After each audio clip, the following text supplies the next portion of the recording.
고려아연이 미국 정부와 손잡고 10조 원 규모의 재련소 투자를 전격 발표하면서 경영권 분쟁이 새로운 국면을 맞았습니다.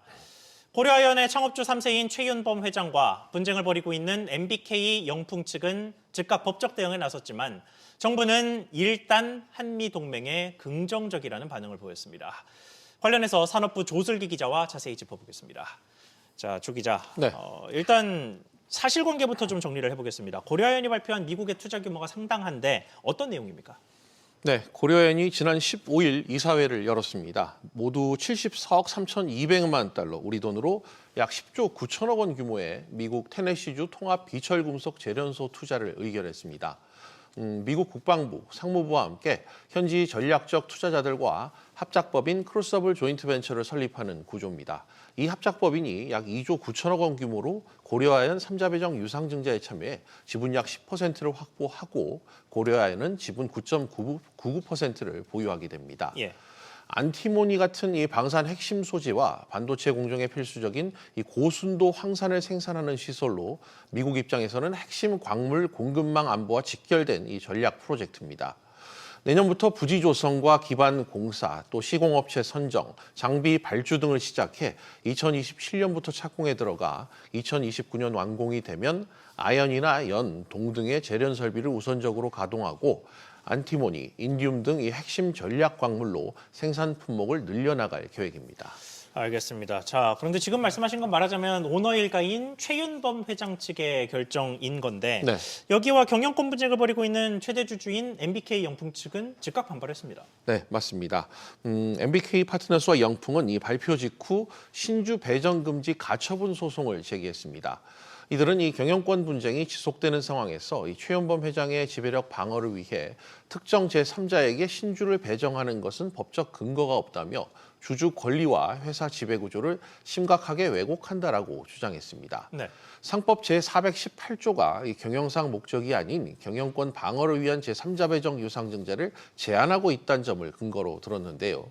그러면서 고려아연의 이 주주 배정 방식의 유상증자 참여 의사를 명확히 전달했다며 회사가 실제로 자금 조달을 필요로 했다면 가장 공정하고 투명한 방식인 이 주주 배정 유상증자를 선택했어야 한다라고 지적했습니다. 네. 그런데 주주 배정 유상증자를 하지 않게 되면서 이대로 신주가 발행되면 영풍과 MBK 입장에서는 기존 지분이 희석되는 결과를 맞게 되죠. 맞습니다. 아무래도 주식이 숫자가 더 늘어나니까 지분율이 희석되는 효과가 있습니다. 예. 지배구조를 살펴보면서 설명드리겠습니다. 네. 현재 영풍과 MBK가 보유한 고려아연 지분율은 44.24%입니다. 최 회장과 특수관계인 지분은 19.41%고요. 한화 등 우호 지분을 모두 포함해도 32%대에 그칩니다. 만약 이 3자 배정 유상증자가 이뤄질 경우 영풍과 MBK 측 지분은 40%대로 또 최 회장 측 지분도 29%대로 낮아집니다. 그렇지만 이 합작법인이 발행 주식 총수의 10.3%를 확보하게 돼 최 회장 우호 지분이 39%로 영풍 측과 대등해질 수 있습니다.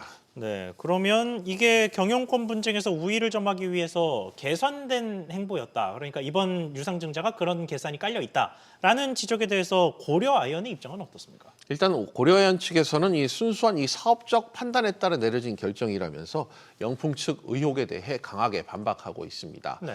이 고려아연 측은 이 핵심 광물 수요가 큰 이 신시장을 미국 정부 지원 속에 진출할 수 있는 절호의 기회라며 장기적으로 봤을 때 기업 가치 증대가 기대돼 투자를 결정했다고 밝혔습니다. 또 공장 건설과 운영, 기술 통제 역시 고려아연 미국 현지 자회사를 통해 이뤄진다며 고려아연이 모든 것을 직접 관리해 기술 유출 우려도 기우에 불과하다고 덧붙였습니다.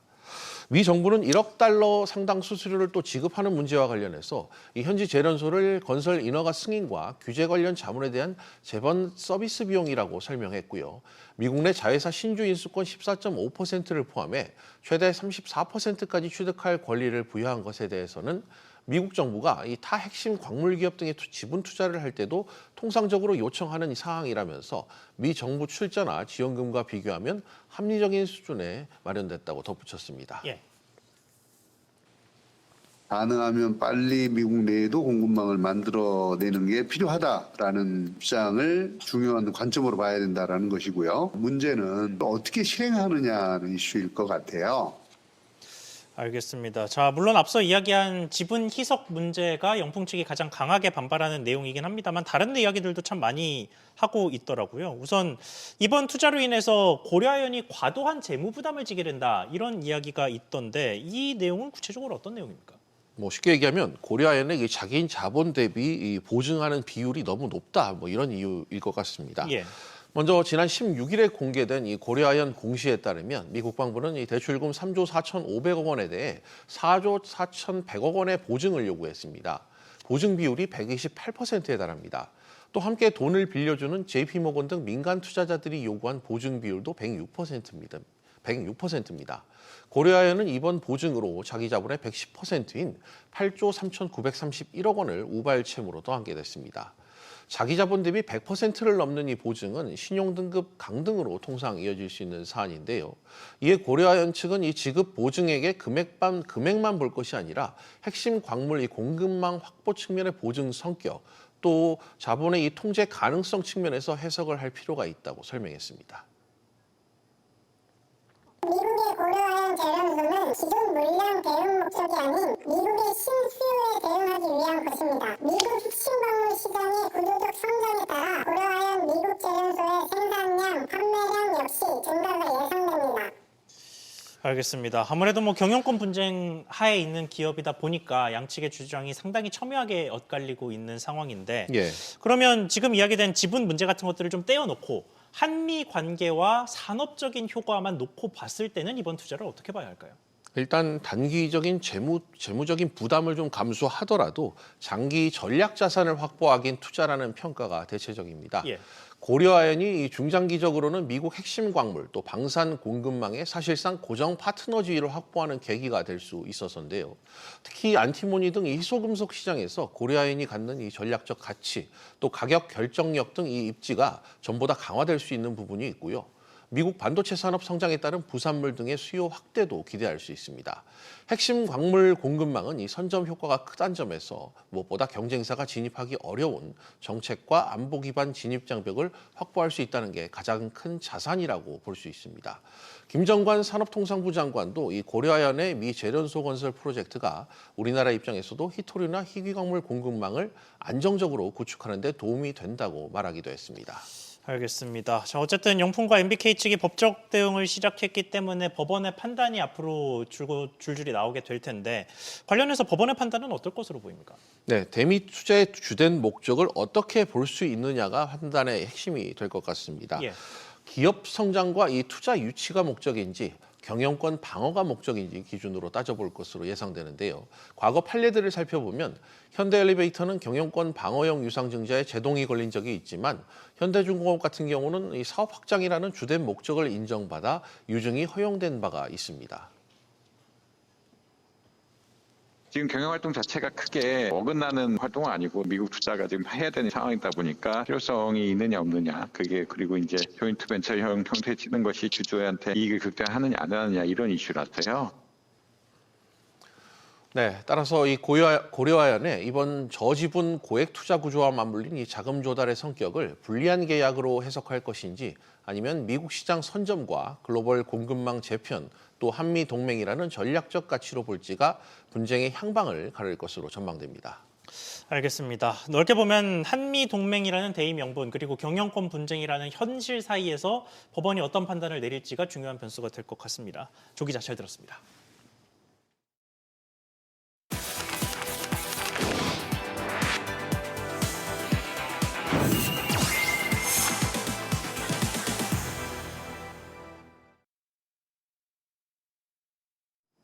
이번 주 많이 본 경제 기사들 되짚어보는 시간입니다. 고공행진하는 환율과 쿠팡에서 터진 정보 유출 사고와 관련해 새로운 소식들이 많이 등장했죠. 하지만 소비자의 일상과 매우 밀접한 실손보험금과 연말 정산 등의 소식이 이번 주 특히나 많은 관심을 받았습니다. 하나하나 짚어보겠습니다. 먼저 월요일 기사입니다. 실손보험은 약 4천만 명이 가입해 제2의 건강보험으로 불리기도 합니다. 다만 과잉진료와 비급여 증가 문제를 낳는다는 지적도 이어져 왔는데요. 그렇다면 그 과잉진료란 것은 구체적으로 얼마나 많았던 것인지 보험사의 보험금 지급 규모 최신 액수를 집계한 기사 많이 보셨습니다. 먼저 기사 보고 오겠습니다. 5대 대형 손해보험사가 올해 지급한 실손보험금은 8조 4,800억 원입니다. 지난해 같은 기간과 비교하면 13% 1조 원가량 늘었는데요. 실손보험금은 지난 4년간 연평균 7.6% 늘었는데 올해 들어 증가세가 더 가파른 모습입니다. 지난해 이어 올해도 정형외과가 전체 보험금의 1위를 차지했습니다. 보험금 규모만 1조 8천억 원으로 전체의 22.3%에 달하는데요. 건강보험이 적용되지 않는 도수치료와 같은 비급여 비율이 높은 점이 영향을 미쳤습니다. 29개 진료과의 평균 비급여 비율은 57%인데 정형외과의 보험금 중 비급여 비율은 70%를 넘습니다. 내과, 외과, 산부인과 같은 필수 진료가 아니면서 비급여 비율이 70%를 넘는 곳은 물리치료를 하는 정형외과나 수외과 같은 주사치료가 이뤄지는 가정의학과가 눈에 띕니다. 또 비급여 주사제를 쓰는 이비인후과와 고가의 신의료기술을 쓰는 비뇨기과가 실손보험금이 지난해보다 각각 20%, 37% 급증했습니다. 고질적인 문제를 보면 특히 도수치료의 경우는 병원별로 금액이 천차만별이라 수십만 원대의 과잉 청구하는 사례도 이어졌는데요. 이에 손해보험업계는 일부 항목을 급여화해서 치료비를 낮추거나 비급여 단가가 치솟지 않게 관리해야 한다는 입장을 밝혀왔는데요. 이에 보건복지부는 관리급여라는 것을 도입해서 앞으로 도수치료나 체외충격파 치료 등은 비급여가 아닌 급여로 통제할 방침입니다. 환자 본인 부담금도 95% 수준으로 높아지고 전체적인 가격도 낮아지는 효과가 생깁니다. SBS 비즈 오서영입니다. 실손보험 적자는 9년 연속 이어지고 있습니다. 지난해만 해도 약 1조 6천억 원의 적자를 기록하며 보시는 것처럼 매해 적자를 이어가고 있는데요. 적자를 메우기 위해 보험료를 꾸준히 인상하면서 가입자들의 부담도 갈수록 커지고 있습니다.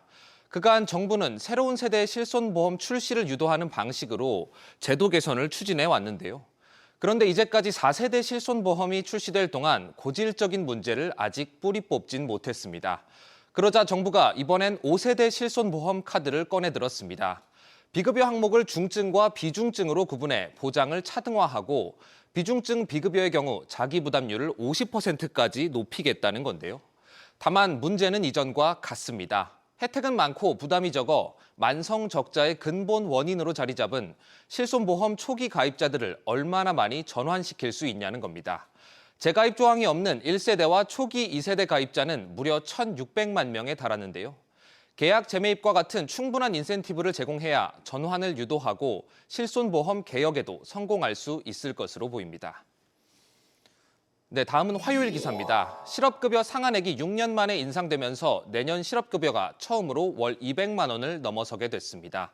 최저임금 근로자의 월 세후 실수령액과 비교하면 실업급여가 더 많아 일하는 것보다 쉬는 게 나은 거 아니냐는 목소리도 커지고 있는데요. 먼저 기사 보고 오겠습니다. 내년에 월 실업급여 최고액이 204만 3천 원으로 오릅니다. 올해 198만 원보다 6만 3천 원 많아지는 겁니다. 실업급여는 최저임금 수준과 연동이 되는데요. 최저임금 인상에 따라 내년 실업급여 하한액이 198만 원을 넘기면서 상한액을 웃도는 상황이 되자 상한액을 별도로 올리게 된 겁니다. 최저임금 근로자의 월 세후 실수령액은 189만 원 수준입니다. 실업급여 최고액이 204만 원대니까 최저임금으로 일하는 사람보다 더 많은 돈을 받는 상황이 현실화되는 겁니다. 이 때문에 구직급여의 전반적인 개편이 필요하다는 목소리가 높습니다. 또 재원에 대한 우려도 큽니다. 실업급여 재정은 이미 수년간 적자가 이어지고 있는데요.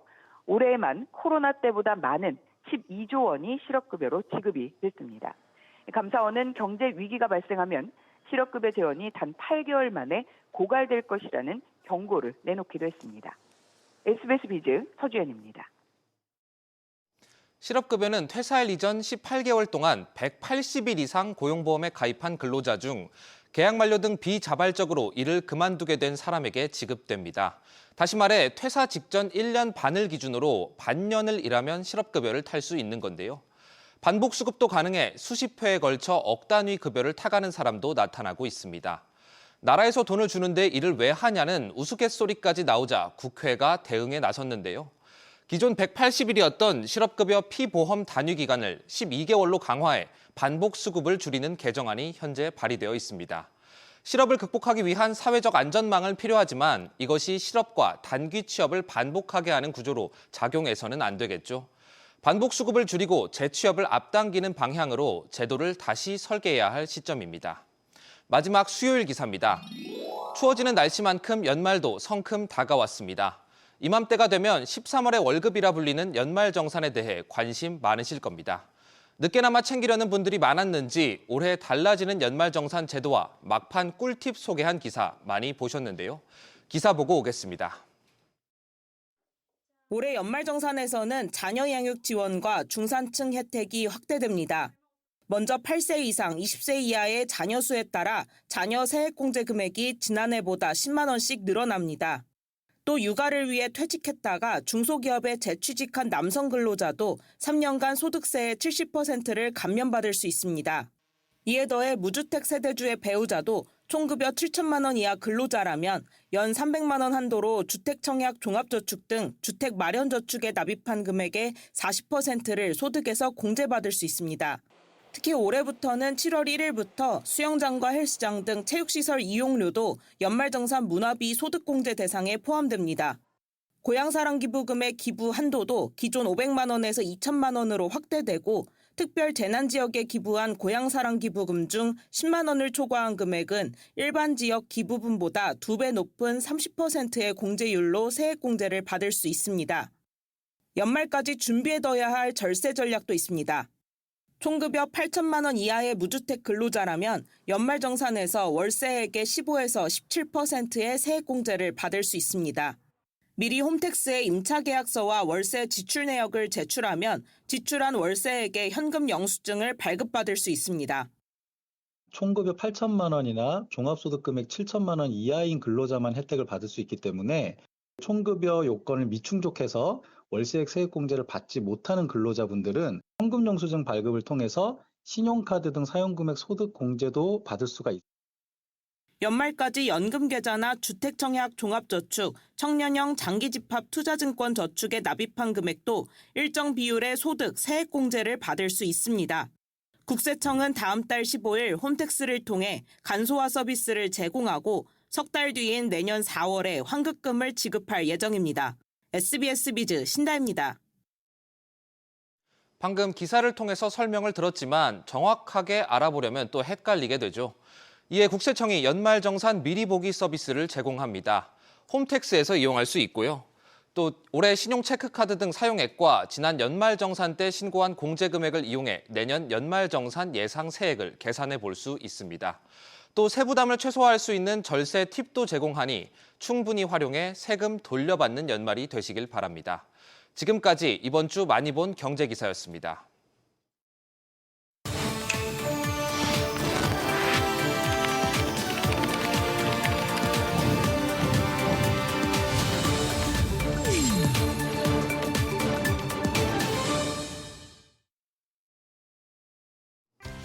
한 주간 주목할 만한 CEO들 소식 짚어보겠습니다. 한화의 지배구조에 유의미한 변화가 관측되고 있습니다. 한화일가의 차남과 삼남이 그룹 지배구조 최상단 비상장사인 한화에너지 지분 일부를 매각하는 와중에 장남인 김동관 한화솔루션 부회장은 지분 50%를 그대로 보유한다는 소식입니다. 이로써 장자 승계가 더 확고해졌다는 평가죠. 다만 여기서 나오는 또 하나의 이슈는 한화에너지의 상장입니다. 이번 차남과 삼남의 지분 거래 자체가 일정 기간 내 상장을 통해 매수자들이 투자금을 회수할 수 있도록 하는 방식으로 짜여진 것으로 알려졌습니다. 그런데 한화에너지의 상장은 현 지주사격인 주한화의 주가와 맞닿아 있는 문제이기도 합니다. 주한화가 이미 상장돼 있는데 그 모회사라고 볼 수 있는 한화에너지가 상장한다면 일종의 중복 상장이 된다는 겁니다. 그간의 중복 상장 논란이 자회사를 독립 상장시켜 모회사의 프리미엄이 훼손되는 상태였다면 이건 순서는 반대 방향이지만 기존 상장사의 프리미엄이 훼손될 수 있다는 결론은 같은 겁니다. 여기에 이후 한화에너지와 주한화의 합병 가능성도 문제가 되겠죠.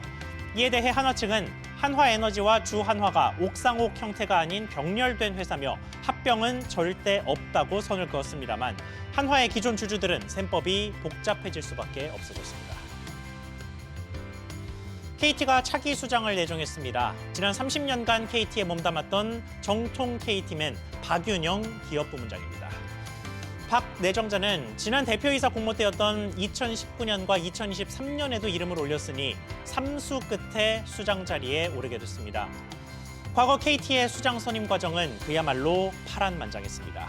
지난 2019년 구현모 대표가 내정됐을 때는 전임 대표의 정치자금법 위반 혐의 수사가 변수로 작용하고 있었고요.